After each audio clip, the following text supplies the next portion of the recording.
साल के अंत तक भारत को मिलेगा कौन सा घातक हथियार? चीन के लेजर हथियारों की सनक कितनी ज्यादा घातक है और सूडान में आर्मी ने पब्लिक पर क्यों की गोलियों की बौछार? दुनिया की जंगी सनक से जुड़ी बड़ी खबरें आप देखिए न्यूज टॉप 9 वॉर जोन विशेष में।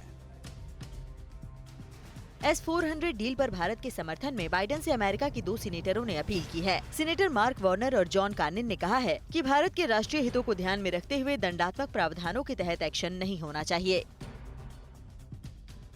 चीन की लेजर हथियारों की सनक से वर्ल्ड वॉर की आशंका बढ़ रही है। ये दावा एक रिपोर्ट में किया गया है। रिपोर्ट के मुताबिक अमेरिका ने हवाना सिंड्रोम को कम करके आंका है, जो चीन के लेजर इस्तेमाल करने का नतीजा हो सकता है।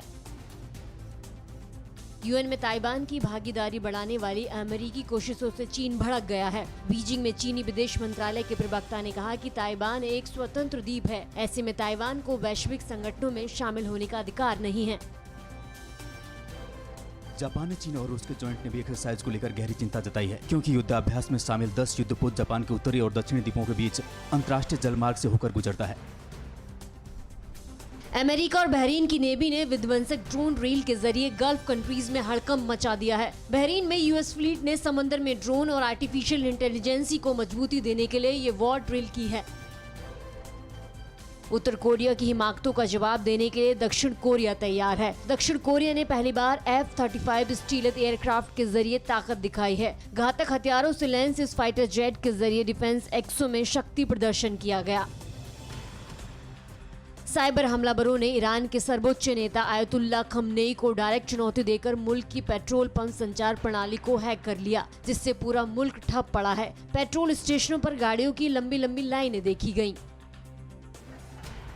सूडान की राजधानी खर्तूम में सेना ने तख्ता पलट का विरोध कर रहे सैकड़ों लोगों पर गोलियों की बौछार की। गोलियों की तड़तड़ाहट से पूरा इलाका गूंज उठा। सेना की इस बर्बरतापूर्ण कार्रवाई में लोग जान बचाकर इधर उधर भागते दिखे।